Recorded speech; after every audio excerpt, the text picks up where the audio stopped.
the human growth hormone.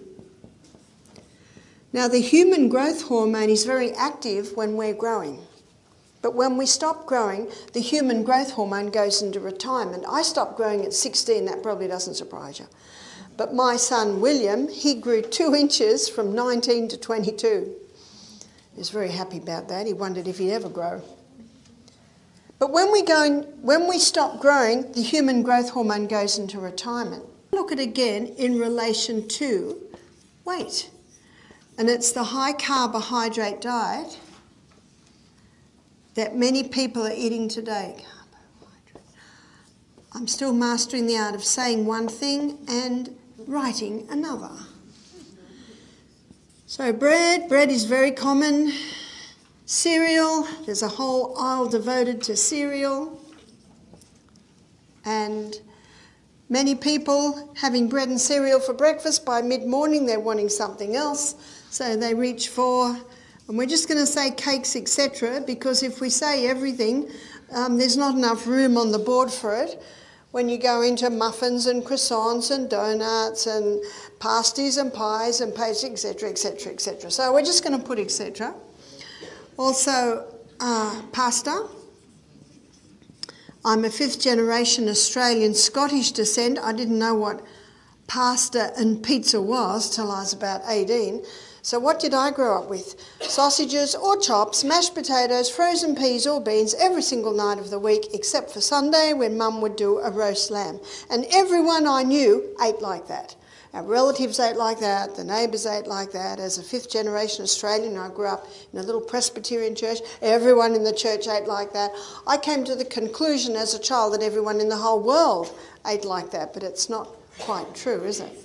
And when I was about 16, I had a boyfriend who was about 19, and he had a friend who was a vegetarian. I'd never heard of such a thing. Had never even heard of brown bread. So this was real traditional Australian. Rice, I'd never had rice. I don't think I went to a Chinese restaurant till I was about 18, and that's the first time I ate rice. Potatoes, well, we ate potatoes every meal. And last and certainly least in nutritive value is the pure crystallised acid extracted from the sugarcane plant. And as we have looked at this, we've also acknowledged that I don't think anyone chose to eat that way, it's just fast. When all of these things break down in the body, they break down to the singular structure of glucose. Our gastrointestinal tract is a hollow tube. And anything that goes into that hollow tube is not part of you or me until it gets broken down into tiny little particles, then it's absorbed into the blood, then it becomes part of you and me. The Bible says in Leviticus 17:11, the life of the flesh is in the blood, because it is the blood that carries the nutrients here to the CBD, the central business district of the human body, is the inside workings of the cell. In fact, one writer called the blood the river of life because of what it carries. And so it brings the glucose goes in under the action of insulin, goes through the 20-step pathway. I'm sure everyone's very familiar with the inside workings of the cell now. Yes? And that 20-step pathway gives us 2 units of energy. Isn't that why we eat? To get glucose? To run our energy cycles. The end result of the 20-step pathway is a chemical form of glucose called pyruvate. And pyruvate, as the chemical form of glucose, gets fed into what's called the powerhouse. Called the powerhouse because these 8 little chemical reactions, this 8-step pathway, delivers impressive 36 units of energy.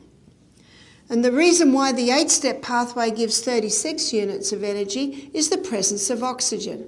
So this is called the aerobic pathway, whereas this pathway is called the anaerobic pathway because it does not use oxygen. It produces energy by the process of fermentation. So when we eat the carbohydrates, they're broken down to glucose. The first place the glucose is sent is to the cell. The second place it is sent, because only so much can go through the energy cycles. Then it is stored as glycogen. We looked at this morning and how that's particularly useful for the diabetic, having these little, well, it's useful for everyone because they're little molecules of glucose sitting in the muscle cell. Muscle glycogen stores are like energy banks used during exercise or daily tasks. When depleted, your body burns fat for energy. Regular exercise and balanced meals support fat loss by maintaining this natural process. Weight loss is about balance, not deprivation. When people go on a weight loss diet and stop all the fat, yeah? Fat-free this, fat-free that, fat-free, fat-free, fat-free. And yet what are they eating? Lots of carbohydrates. Do you know fat gives the feeling of satiation or satisfaction? And the best weight loss diet is a diet that stops your hunger. And fat stops the hunger. So what's happening on this high carbohydrate diet?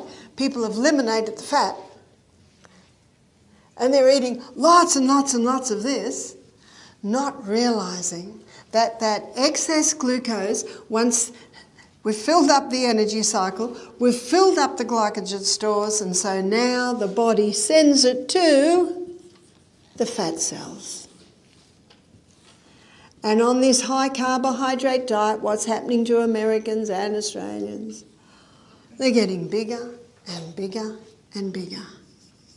In fact, it's one of the most dangerous fats because what the body does is it stores it in the probably areas of the body that's not used a lot, maybe the arms, the belly, the hips, the thighs, and then when that gets all filled up, then it starts to go to the internal organs, weighing them down.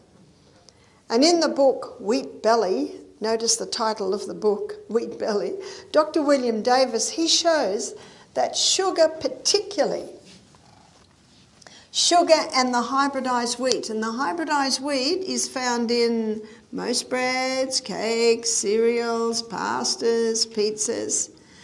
Because it gets the blood sugar level up so high, so fast, as we looked at this morning, then very quickly it's dumped as a visceral fat on the belly.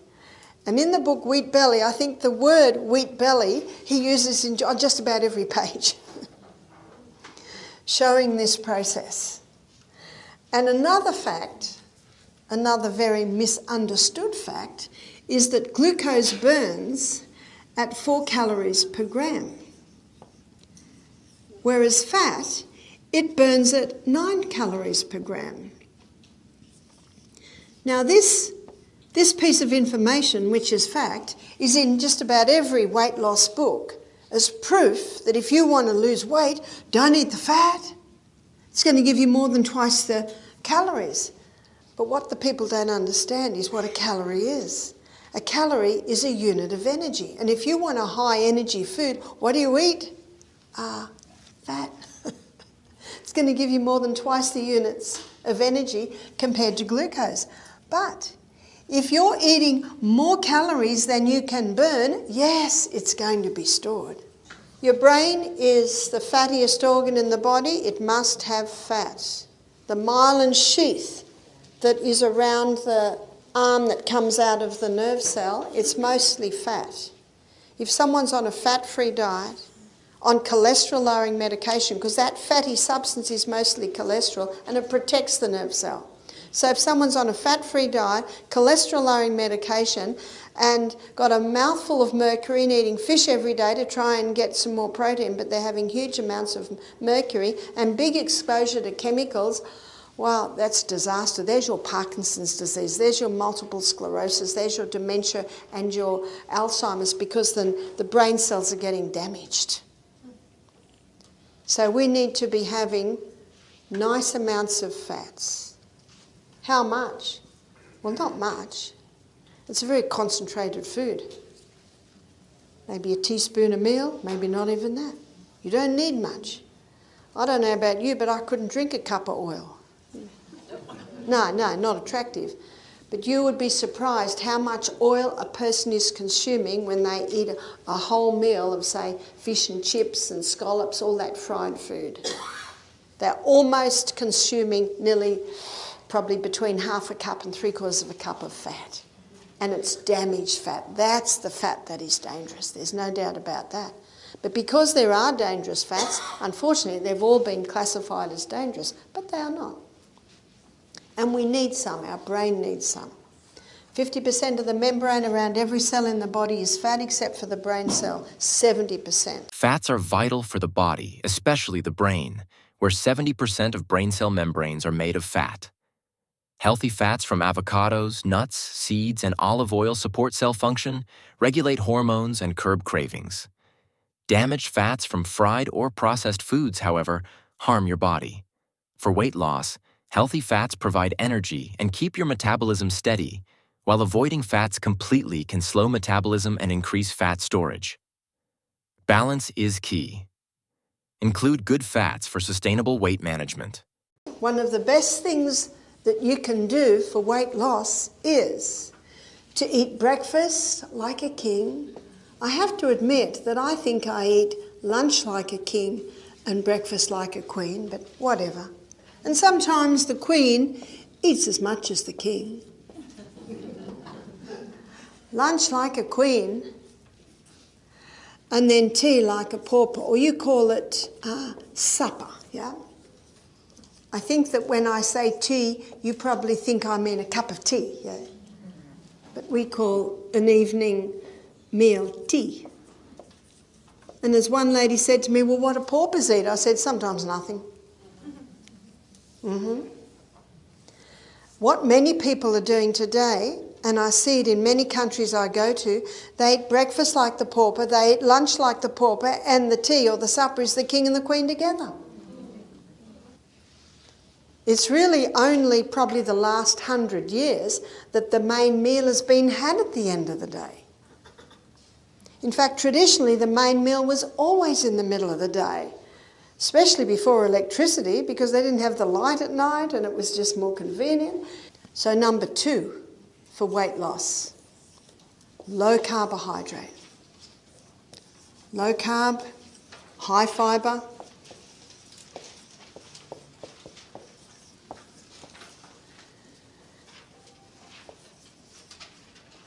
Generous protein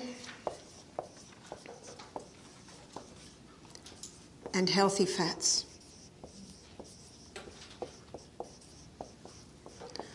I gave the story this morning when I talked about diabetes of Jim, the guy who was a type 1 diabetic and got off all his medication. And do you remember the weight loss he experienced? Quite phenomenal. And it wasn't just that he was eating breakfast like a king, lunch like a queen, and tea like a pauper. It wasn't just that he was on a low carbohydrate, high fibre, generous protein and healthy fat diet. It was also the fact that he began to drink more water. He was having 8 to 10 glasses of water a day. And when you start drinking more water, it's also time to start having some whole salt. For sustainable weight loss, low-carb diets are highly effective. A simple approach includes low carbs, high fiber, protein, and healthy fats. Hydration is key. Drink 8 to 10 glasses of water daily to boost metabolism and flush toxins.